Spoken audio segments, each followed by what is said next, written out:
Hi guys, ఇప్పుడైతే మనం ఇంకొకటైతే మీషోలోంచి order పెట్టాం. అదైతే జస్ట్ ఇప్పుడే పార్సల్ వచ్చేసింది అనమాట. సో ఓపెన్ చేస్తాం. ఇది ఏంటి, ఎవరి కోసం ఇది అనేది కూడా నేను చివరిలో చెప్తాను మీకు. ఏంటమ్మా గట్టిగా ఉంది ఇది, ఇలా ఓపెన్ చేయమంటావా? మా వైఫ్ ఏమంటుందో తెలుసా, నేను తిప్పితే మాత్రం అట్లా ఇట్లా నీకు పట్టుకోవడం కూడా రాదంటావు. 360 డిగ్రీలు అదో 360 డిగ్రీలు తిప్పుతావే అంటావే, ఇప్పుడు నువ్వు తిప్పుతున్నావే అని అంటుంది. ఏం చేస్తామండి, అట్లుంటుంది. సో ఇది బాగా నీట్గా ప్యాక్ చేశారు వీళ్ళు, బట్ నేనైతే ఇది కట్ చేస్తాను.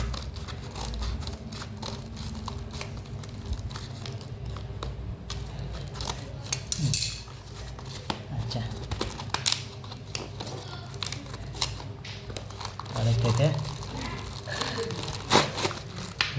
ఇదైతే కనుక మనము ట్యాబ్లెట్ స్టోరేజ్ అనమాట.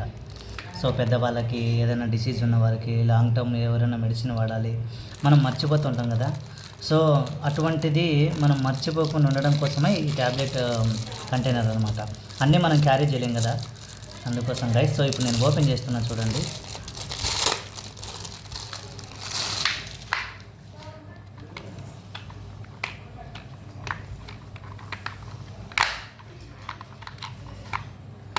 సో ఇది మార్నింగ్, ఇవి నైట్ బ్యాకప్. సో మనం ఏం టెన్షన్ పడాల్సిన అవసరం లేదు, గాలి పోయి ఏదన్నా అవుతుందేమో అని. ఎందుకంటే వేరే వాళ్ళు వాడుతున్నారు, నేను కూడా చూసే పెట్టుకున్నాను. ఇదైతే అప్రాక్సిమేట్ 140 ఏమో పడింది మనకు మీషో నుంచి అయితే కనుక. సో ఇది గైస్, ఈ మంచి ప్రోడక్ట్ ఒకవేళ మీ గ్రాండ్ పేరెంట్స్కి కానీ పేరెంట్స్కి కానీ ఇవ్వాలనుకుంటే ఇది ఒక మంచి గిఫ్ట్ అనమాట వాళ్ళకి. ఎందుకంటే ట్యాబ్లెట్స్ మర్చిపోతుంటారు. మేబీ డయాబెటిక్ పేషెంట్స్ ఇప్పుడు ఎక్కువ ఉన్నారు, ప్రతి ఇంట్లో ఒకరన్నా ఉన్నారు అట్లీస్ట్. సో వాళ్ళకైతే కనుక, అలాగే జిమ్కు వెళ్ళే వాళ్ళు కూడా మల్టీవిటమిన్, ఆ ట్యాబ్లెట్ ఈ ట్యాబ్లెట్ మనం పెట్టేసుకొని వెళ్ళకుండా ఇది మనము తీసుకొని వెళ్ళడం మనం అలవాటు చేసుకున్నాం అనుకోండి, ఏం అవ్వదు. నేను చెక్క మనకు అన్ని ట్యాబ్లెట్స్ ఇందులో ఇమిడిపోతాయి. ఓకేనా?